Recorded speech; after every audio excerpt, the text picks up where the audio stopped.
Ay, grabe si Carla. Ganda ni Carla, guys. Mga mata nila, guys. Si Jomar na yung mas in love. Ang masasabi ko lang is, lalo akong pinapahanga ni Carla. Hira ang babaeng kagaya ni Carla. No? Para wife material talaga si Carla eh. Pati sa ugali. Sinasamantala yung kasikatan niya.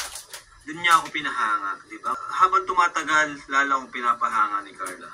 Niya ako mas pinabilib sa pagiging niya, kontento sa mga biyayang natatanggap niya. Si Carla bihirang magsalita pero pupulutan ang aral, lalo na sa mga kaedad niya.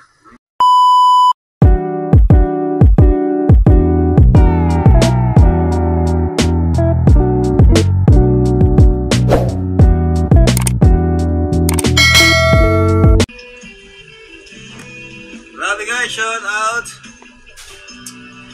Namimiss nyo na ba sila? Ako kasi namimiss ko na guys eh. Kasi di ko masyadong na yung last episode. Nalulungkot ako. Lalo akong na-hook. Lalo akong na-hook guys sa Jomcar. Grabe ang Jomcar, nakakabaliw.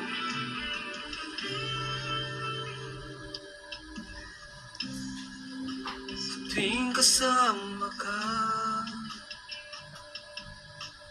parang ako'y nasa langit na. Hindi mo na alam.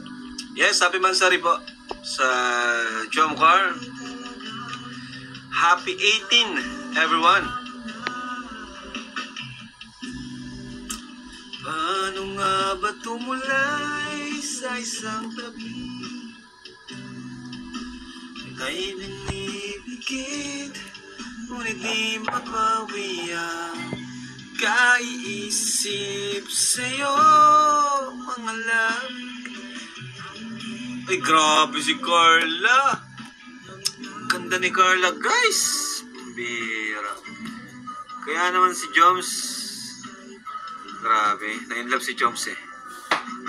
Kaya na-inlove si Joms, guys. Si Carla kasi paganda ng paganda eh. Na malaya na minamahal grabe. Sa mga mata nila guys, si Jomar na yung mas in love. Legit talaga guys.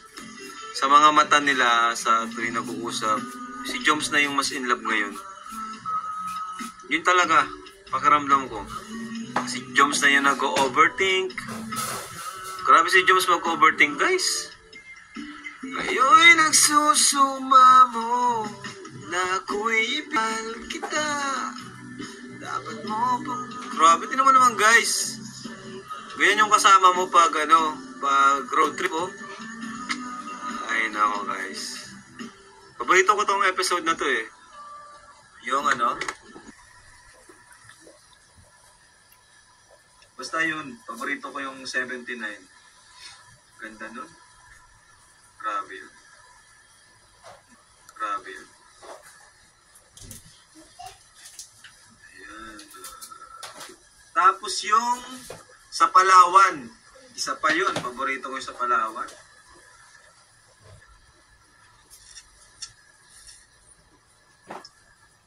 Ganda kasi.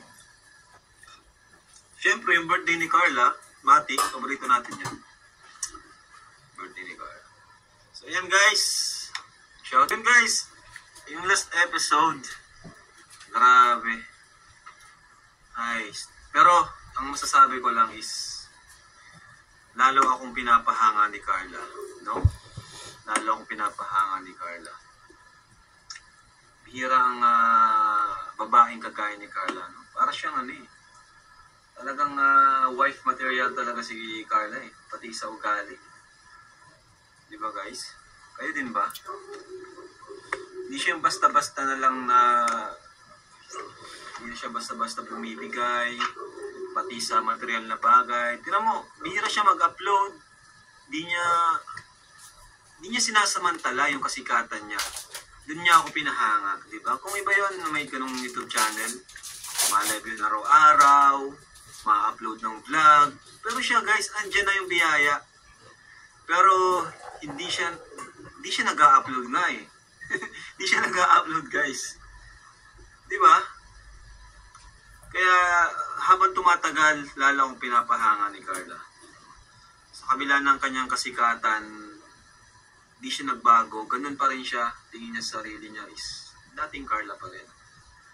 No? And yun nga, doon niya ako mas pinabilib sa pagiging ano niya, kontento sa mga biyayang natatanggap niya. Imagine, may ganun kang YouTube channel na kahit every upload mo, mag-aabot ng 100k. Sigurado 100k ang every upload niyan. Pero di niya talaga inano. Di niya inano yun. Sinamantala pagiging sikat niya. Talagang ano pa rin siya. No? And bawat live niya, papaalam po yan sa akin. Ganun siya karespeto. Diba guys? So yun, nakakatuwa si Cara. Even dun sa last episode, yung mga sinabi niya kay Joms, nakakabilib din po talaga. Si Carla bihirang magsalita, pero yung lumalabas sa kanyang mga sinasabi ay talaga namang kapupulutan ng aral, lalo na sa mga kaedad niya. Hindi siya basta-basta lang. Kaya yun. Siyempre, congrats kay Viancy.